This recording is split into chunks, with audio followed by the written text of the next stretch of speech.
Good morning, dear students. How are you? I hope you all will be fine. Last month मैंने जो भी videos आपको send किए वो आपने देखे होंगे। जिन बच्चों ने वो वीडियोस देखे, बजाना सीखा या फिर गाना सीखा, अपने वीडियोस बनाकर मुझे सेंड किए, I really appreciate them. Keep it up, God bless you बेटा। और जिन बच्चों ने वो वीडियोस नहीं देखे उनके लिए मैं ये रिवीजन वीडियो भेज रहा हूँ। आप इस वीडियो को देखो और सीखो। जिन बच्चों के पास हारमोनियम या कीबोर्ड नहीं है वो वोकल प्रैक्टिस यानी कि सिंगिंग प्रैक्टिस करो और इसका वीडियो बनाकर मुझे भेजो। Thanks and have a nice day. God bless you. National anthem गाते समय या बजाते समय सबसे पहले हमें उसकी प्रोनाउंसिएशन का ध्यान रखना होता है। कोई भी शब्द गलत नहीं बोलना, उसको ध्यान से पढ़ना है, याद करना है, फिर बजाने की कोशिश करनी है। So let's start. सारे गा रे गा मा गा गा रे रे सा। Once again. सारे गा रे गा मा गा रे रे सा। जन गण मन अधिनायक जय हे भारत भाग्य विधाता। सा पा मा गा पा मा गा रे मा गा। Once again. सा पा मा गा पा मा गा रे मा गा। पंजाब सिंध गुजरात मराठा द्राविड़ उत्कल बंग। गा रे पा मा गा रे रे सा। Once again. गा रे पा मा गा रे रे सा। विंध्य हिमाचल यमुना गंगा उच्छल जलधि तरंग। सारे गा रे गा मा गा मा पा मा गा रे मा गा। Once again. सारे गा रे गा मा गा मा पा मा गा रे मा गा। तब शुभ नामी जागे, तब शुभ आशीष मांगे। गा रे रे सा। Once again. गा रे रे सा। गाहे तब जय गाथा। पा मा गा पा मा गा रे मा गा। Once again. पा मा गा पा मा गा रे मा गा। जन गण मंगल धायक जय हे भारत भाग्य विधाता।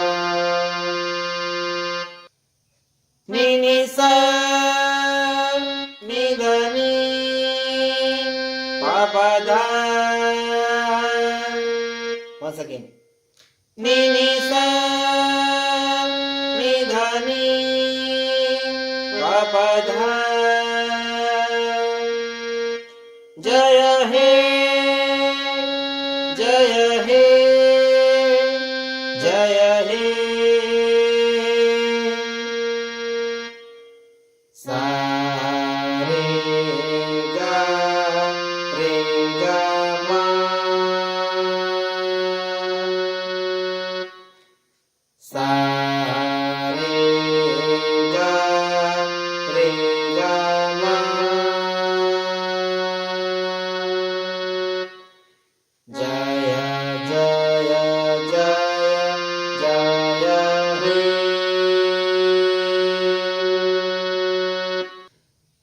नेशनल एंथम गाने की जो टाइम ड्यूरेशन है वो है 49 सेकंड से लेकर 52 सेकंड्स के अंदर अंदर।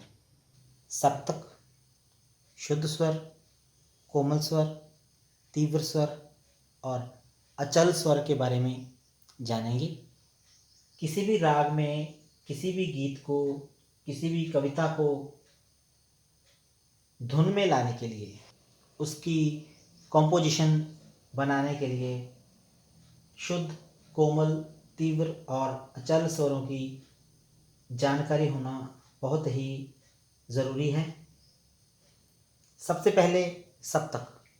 12 स्वरों के समूह को सप्तक कहते हैं। यहाँ से यहाँ तक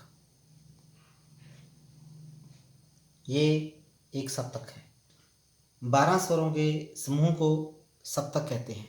जैसे कि अगर आप यहाँ से काउंट करते हैं 1 2 3 4 5 6 7 8 9 10 11 12, 12 स्वरों के समूह को सप्तक कहा जाता है। इसमें 7 स्वर शुद्ध होते हैं। सा रे गा मा पा धा नी सा। सप्तक 3 तरह के होते हैं। मंद्र सप्तक यानी कि लो ऑक्टेव, मध्य सप्तक यानी कि मीडियम ऑक्टेव और तार सप्तक यानी कि हाई ऑक्टेव। और हर ऑक्टेव में, हर सप्तक में 12 स्वर ही होते हैं। उसके बाद आते हैं शुद्ध स्वर। बिलावल थाट के 7 स्वरों को शुद्ध स्वर कहा जाता है। हम संगीत का आरंभिक अभ्यास यानी कि बेसिक प्रैक्टिस इन 7 स्वरों पे ही करते हैं। सा रे गा मा पा धा नी, ये 7 स्वर शुद्ध हैं। उसके बाद सा दोबारा आ जाता है। उसके बाद आ जाते हैं कोमल स्वर। वो स्वर जिनकी आवाज़ शुद्ध स्वरों से कम होती है यानी कि लो होती है, उन्हें कोमल स्वर कहा जाता है। जिस तरह से सा रे, इस रे से इसकी आवाज़ कम है तो ये कोमल रे है। उसके बाद आता है सा रे गा, इस गा से इसकी आवाज़ कम है तो ये कोमल गा है। उसके बाद मा पा धा, इस धा से इसकी आवाज़ कम है तो ये कोमल धा है। उसके बाद पा धा नी, इस नी से इसकी आवाज़ कम है तो ये कोमल नी है। कोमल स्वर 4 होते हैं। उसके बाद तीव्र स्वर। जिन स्वरों की आवाज़ शुद्ध स्वरों से ज़्यादा होती है यानी कि शार्प होती है तो उन्हें तीव्र स्वर कहा जाता है। जिस तरह से रे गा धा नी कोमल स्वर हैं। उसके बाद रह जाता है माँ, तो ये माँ है। गा के बाद सीधा माँ है। गा और माँ के बीच में कोई स्वर नहीं है, लेकिन माँ और पा के बीच में एक स्वर है तो इस माँ से इसकी आवाज़ ज़्यादा है तो ये माँ तीव्र है। तीव्र स्वर सिर्फ एक होता है, वो होता है माँ। उसके बाद आते हैं अचल स्वर। वो स्वर जो हमेशा शुद्ध रहते हैं, जिनका ना तो कोमल स्वर होता है ना ही तीव्र स्वर होता है, उन्हें अचल स्वर कहा जाता है। जो स्वर अपनी जगह से नहीं हिलते उन्हें अचल स्वर कहा जाता है। जिस तरह से सा और पा, इनका ना तो कोमल स्वर होता है ना ही तीव्र स्वर होता है, तो इनको अचल स्वर कहा जाता है। ये दो हैं, सा और पा। जब हम पूरी सरगम के बारे में लिखते हैं तो हम सा रे गा मा पा धा नी लिखते हैं, लेकिन जब हम एक या दो स्वरों के बारे में लिखेंगे तो हम स्वरों के पूरे नाम लिखते हैं। स्वरों के पूरे नाम हैं षडज सा, ऋषभ रे, गंधार गा, मध्यम मा, पंचम पा, धैवत धा, निषाद नी। ये स्वरों के पूरे नाम हैं। अब अगर हम सिर्फ रे के बारे में लिखेंगे तो वहाँ पे हम रे की जगह पे ऋषभ लिखेंगे। किसी भी राग को, किसी भी गीत या किसी कविता को धुन और लय में बांधने के लिए शुद्ध, कोमल और तीव्र स्वरों के बारे में जानकारी होना बहुत ज़रूरी है। आप इस वीडियो को देखिए, शुद्ध, कोमल और तीव्र स्वरों का जो डिफरेंस है वो जानिए। राग क्या होता है, राग किसे कहते हैं? राग स्वरों का एक ऐसा समूह होता है जिसे बजाकर या गाकर मन को शांति मिलती है।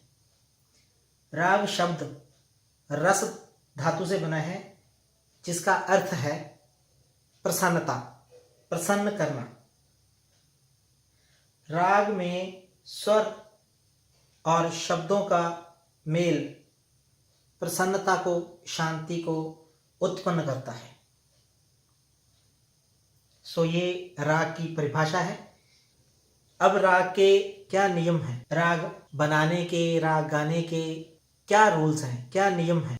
सबसे पहला है, राग में कम से कम 5 और ज़्यादा से ज़्यादा 7 स्वर हो सकते हैं। राग में आरोह और अवरोह दोनों होते हैं। 4 स्वरों का राग नहीं होता। राग में सा कभी भी वर्जित नहीं होता। कुछ रागों में कुछ स्वरों को वर्जित किया जाता है, मतलब कुछ रागों में उन स्वरों को लगाया नहीं जाता, तो उसमें सा जो है, सा हर राग में होता है। राग में मा और पा, इन दोनों स्वरों से एक जरूर होता है। राग में मा और पा दोनों भी हो सकते हैं, या तो मा होगा या पा होगा, क्योंकि जब हम तानपुरे पे या 2 स्वरों पे इस तरह से राग को गाते हैं तो उसमें सा मा या फिर सा पा को ही दबाया जाता है। अगर पा नहीं लग रहा है तो सा मा पे गाया जाएगा। अगर मा नहीं लग रहा तो उसे सा पा पे गाया जाएगा।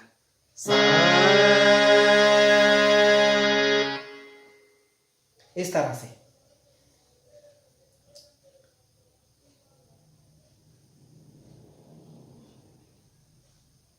राग में स्वरों का और शब्दों का दोनों का होना जरूरी है।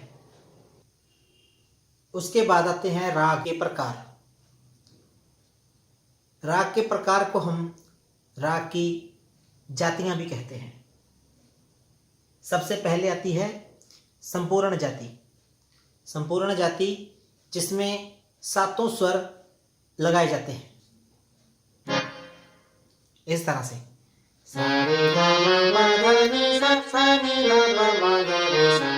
ये सा 1 2 3 4 5 6 7, इसमें 7 स्वर यूज हो रहे हैं, तो मतलब ये संपूर्ण जाति का राग है। उसके बाद आते हैं छाड़व जाति के राग। छाड़व मतलब 6। जैसे हम इसमें नी नहीं लगाएंगे, सारे गा मा पा धा सा, इसमें हम 6 स्वर यूज कर रहे हैं, 1 2 3 4 5 6। तो ये छाड़व जाति है। राग में शुद्ध, कोमल और तीव्र स्वरों को लगाया जा सकता है राग के नेचर के हिसाब से। उसके बाद आती है औडव जाति। औडव यानी 5 स्वरों का राग। अब इसमें गा और नी दोनों नहीं लगाएंगे, बाकी स्वर लगाएंगे। सा रे म प ध सा ध प म रे सा। 1 2 3 4 5 5 स्वर ही लगा रहे हैं। सा तो दोबारा आ जाता है, 5 स्वर ही लगा रहे हैं, तो ये औडव जाति का राग है।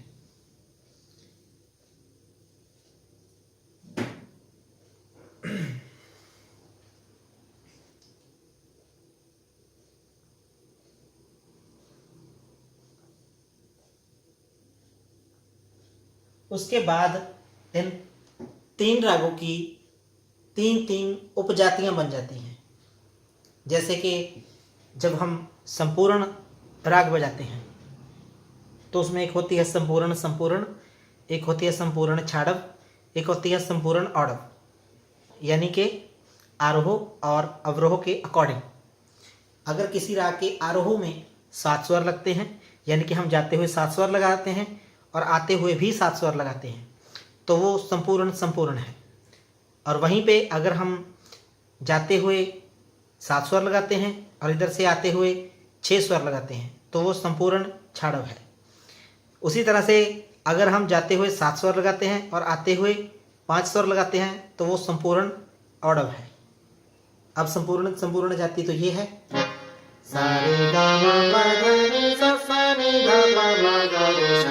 ये संपूर्ण संपूर्ण है। उसके बाद है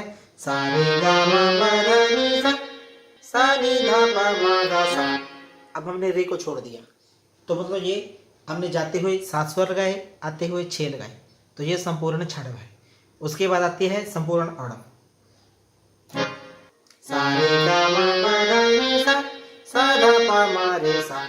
1 2 3 4 5, तो मतलब ये संपूर्ण औडव जाति का राग बन गया है।